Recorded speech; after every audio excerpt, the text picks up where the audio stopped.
Welcome to the holiday edition of Best Friends. I'm all decked out in my ugly Christmas sweater. I'm hoping the cats will rip all the sequins off and I won't have to look at it in my closet for another year after the last 10. We have a lot of things going on during the holidays. Everybody does. It's one of those times of years where you really want to participate in all of the joy, and your pets do too. And so make it a safe one for them. Try not to leave hazards all over the house, like glass Christmas balls. I don't know about your household, but I have 2 foster kittens, and whoa, those can turn into soccer balls real quick, and they break. So that's not a good idea. Tinsel is kind of a problem for kittens. They will ingest it, and that's not good. Chocolates, sugar-free chocolates, which occasionally have things like xylitol, are incredibly dangerous for dogs. It can actually kill them. So just kind of read the ingredient list, and you probably don't want to leave anything that's chocolate within the dog's reach. Although I fully understand that you probably thought you had it out of the dog's reach, because I've been doing this a long time and dogs can get into pretty remarkable places. So stick with us and enjoy the kitties that we have available for you right now. And by the way, we also have gift certificates available for you right now, so you can let the love of your life pick out their own cat or dog or rabbit or whatever. Look at that. Who could resist that little mug? Just adorable. Has very cute little white dots on her nose, and of course she is a Seal Point snowshoe. Maybe chocolate snowshoe. I'm going with Seal Point snowshoe. She'll darken some. And to make it more interesting, she's a Tortie Point. See the markings on her ears and a little bit on her nose with that wonderful tortoiseshell patterning to it, and her tail has some. What she is totally adorable and very playful. Boy, this one could wreck a Christmas tree in a heartbeat. This is from that same litter. It's unusual for us to have this many kittens at this particular time of year. For some reason, households that are either into laughing an awful lot or totally unaware of the kind of damage one kitten can cause in a house that's decorated for Christmas, love to have Christmas kittens. And we're not, we don't object to that. There's some shelters that won't allow you to adopt kittens at Christmas or anything as a family gift, but I think it's a reasonable thing to do if everyone is aware of the responsibilities. And whoa, that's a big one. She is a beautiful little tortoiseshell calico type and absolutely a purr monster. I don't know if you can hear her. She's up close to the mic, and she is just purring like a little outboard motor. This is Mocha. Look at the striking patterning on this young lady. She's 3 years old, and she has been living with her sister, who has recently been adopted, in one of our staff's offices. This is the first day she's been in our adoption area, and she's a little stressed by that, I believe. A beautiful cat and very personable. She's a little on the shy side, which simply means that she may have a little bit of adjustment time required when she goes into a new home. She has a lovely coat, and she's really just a very snuggly cat. When I go into Chandra's office and sit down at her computer, she's on my lap in a minute. She's just a very, very loving, very human-oriented, very evasive. This is Finn, and I don't know if that's Finnegan or Finley or exactly what, but it's Finn, probably because he's eaten many goldfish or something. He is a classic tabby. He's a silver, and he is absolutely personable. He's also like snuggling a fur-covered cinder block. He is one very solid cat, and he is a big boy. Very handsome. I believe that Finn is already neutered and is, although I'm not totally sure, and I'm not going to make intimate inquiries here, so at this point that would be information that we would have available to you. I just can't see his card from here. So Finn is probably somewhere around 3 or so, and I think would make an absolutely smashing family member. This is a very secure, confident cat. I expect he would even be fine in a household with young kids, simply because he is just not going to let anything happen to him that would be a problem. This is Dennis. Dennis is a short-haired marmalade tabby who apparently really likes his catnip and is getting a little overstimulated here. He's a happy guy. Yeah. Anyway, Dennis is one of those kitties that will come up to the front of the cage and not only visit with the public, he will lick their face clean for them, and he's very forward, as we say. And that can be a very good thing in a home that's prepared for that. Some of this is being kind of over exhibited because of the catnip, but this is a good guy. He has a lot of personality. So if you want a cat who isn't going to retire to the woodwork and be invisible, this is a good one. I also suspect that he would be kind of hard on any birds in your environment, and so if you do keep a bird feeder or anything, be aware that it could be a lunch line for him. And the other thing is, when you see this much prey drive in a cat, they're also usually a very good mouser.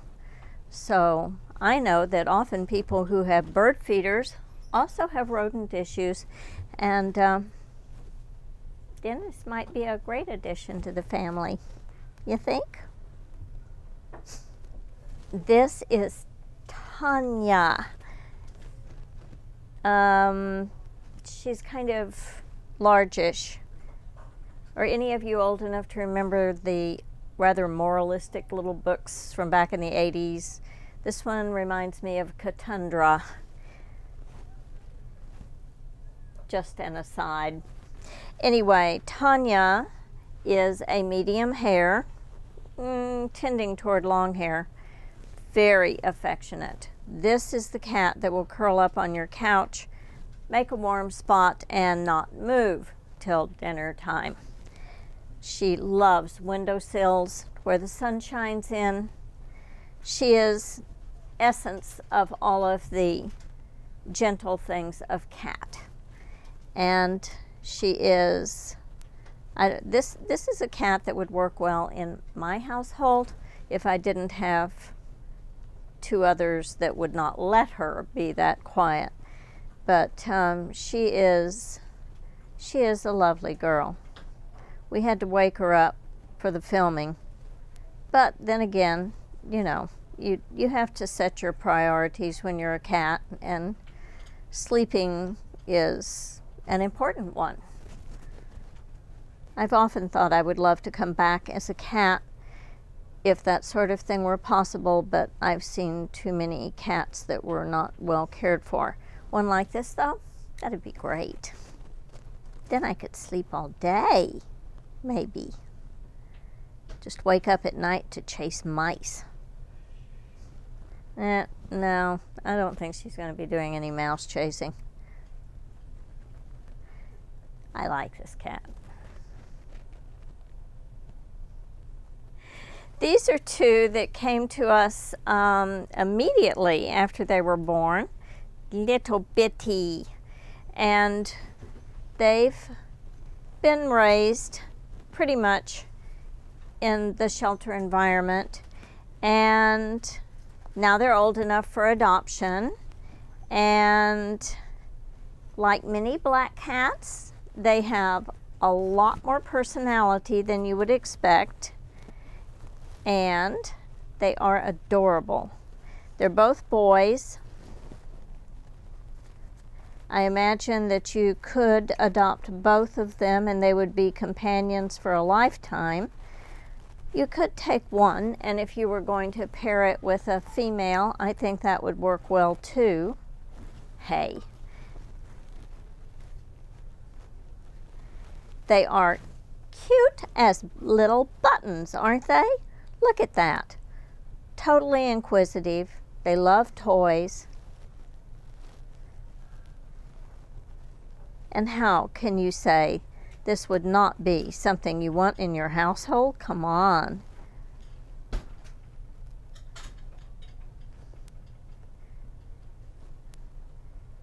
This is a beautiful silver short hair that we call Smokey. She is a very picky cat. She picks her people, and she will choose her adopter. If she doesn't care for the person who is visiting with her, she apparently jumps up on the top shelf of her condo and turns her back. I think that probably if the person were persistent, that she would be more than willing to revisit the problem. But we have been wondering actually what it is that triggers that particular behavior, because we haven't been able to find a particular type of person, you know, like with gray hair or a different hair color or a different facial configuration, you know, a bearded guy or not bearded guy. I don't know what she's using to make that assessment, but she clearly does know. And if Smokey chooses you, then she will be a great pet. Could we have the other end? It might be more photogenic. No, not that end. Here we go. Good. Look. She has those pretty, pretty yellow-green eyes that you often see in silver cats that are so stand out. But also, like most cats, she turns her back on the camera. Never have quite figured that out. I don't know whether it's that they feel like they're being non-threatening if they turn aside, or exactly what it is, but I'm pretty sure they think that camera is an eye. Yes. We named this one Houdini because she won't stay in her condo. She somehow manages to open a lock that's on the outside of a solid plexiglass door, and we're not quite sure how that's happening. Either that or she has an accomplice, and we haven't identified that either. But she has explored most of the shelter, and I'm sure she would do the same with your house. She is a short-haired, black and white, and some black cats have that wonderful capacity to look like their fur is lit from the inside, and she is one of them. She has a silky, perfect coat, and the tuxedo markings are just a bonus. I love the white whiskers and eyebrows. Very fetching. And I do think red is her color, and it is, after all, Christmas. So, you know. This kitty, Zach, is very sensitive to loud noise and confusion. We don't know exactly why, but he clearly reacts very badly to it. So we have a sign on his cage about a placement that does not involve, say, kids under 10.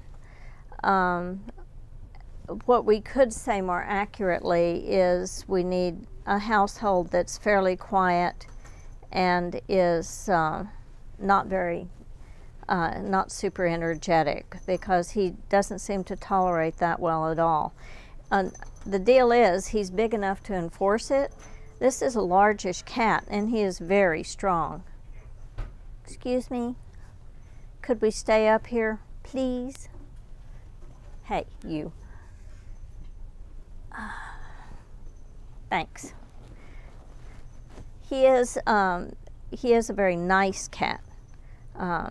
He has a good personality, and he clearly loves his catnip, right? Yes.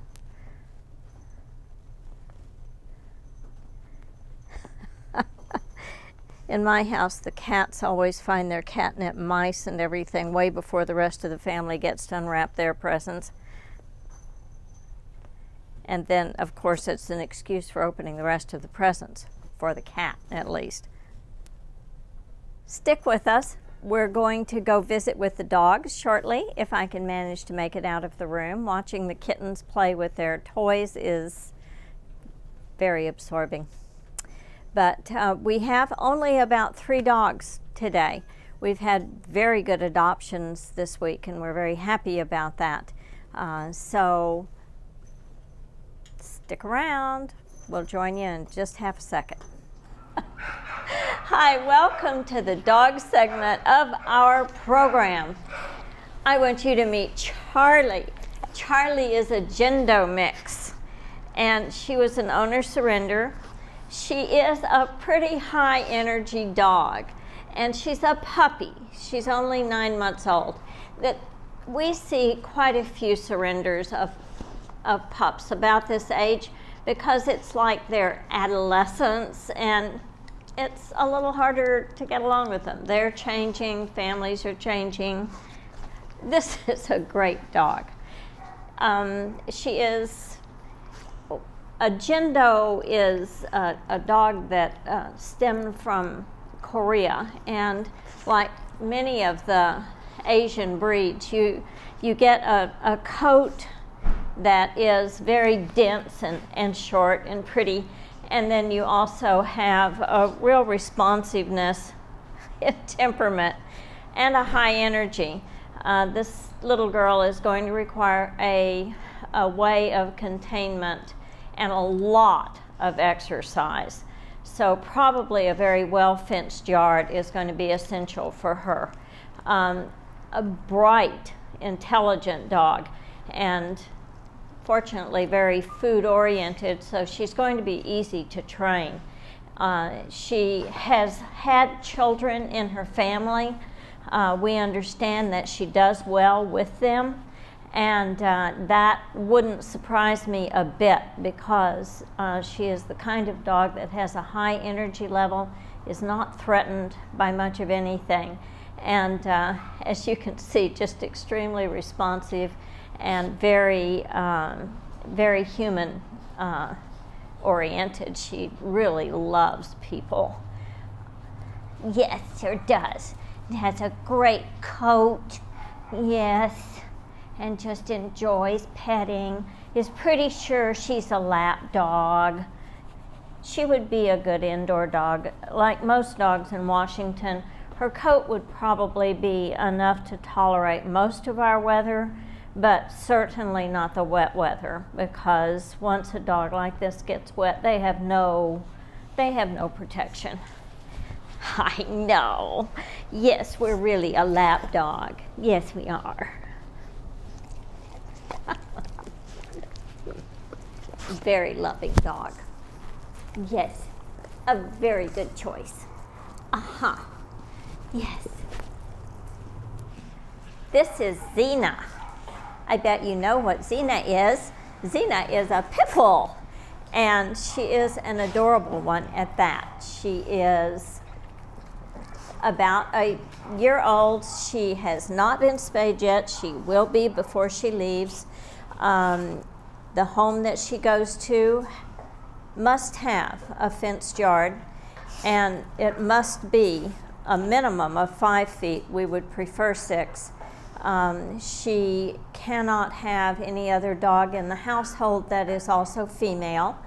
That's because pits have that funny gene for gender aggression, and it's almost breed typical, but any of the rescues will tell you the same thing if they're reputable.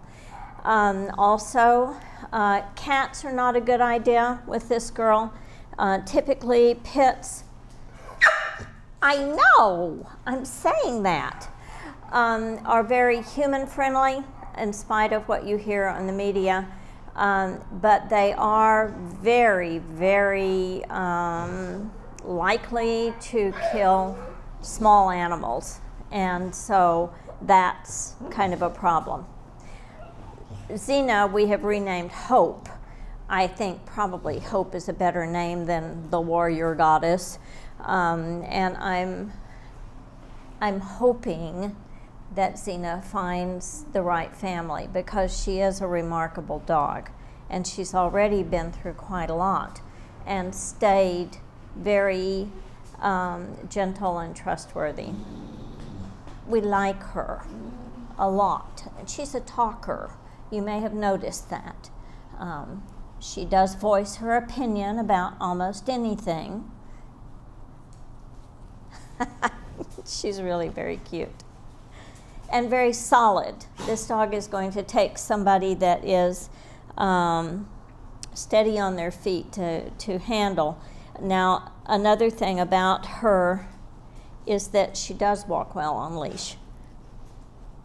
Yes, as long as you're going in the direction she prefers. Right, Xena? This is Jojo.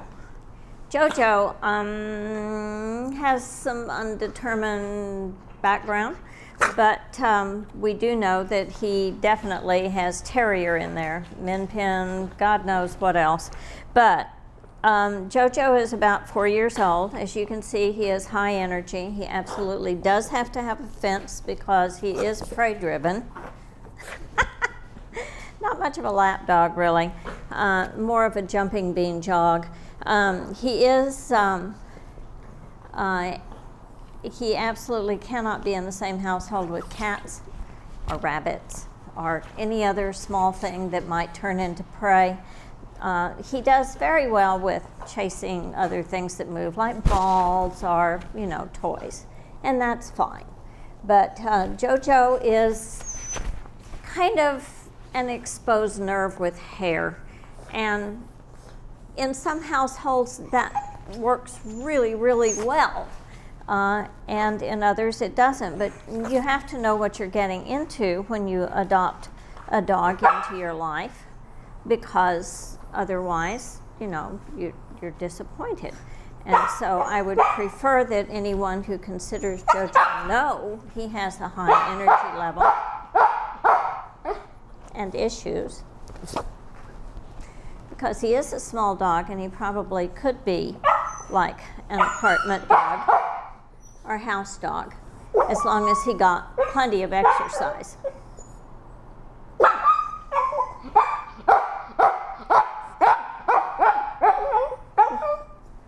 Really? Really? Oh. Jojo says, happy holidays. Thanks for joining us. We really love having you, and we appreciate your visiting with us. This is the last Best Friends for this year. Join us again in January. And remember that if you have a hard-to-shop-for person on your list, the dog park bricks are a wonderful gift to commemorate a beloved pet or a person. It doesn't matter. And we also have gift certificates here for any pet that your special someone might want to choose, and that way they can pick at their leisure and bond with somebody that's special for them. Thanks.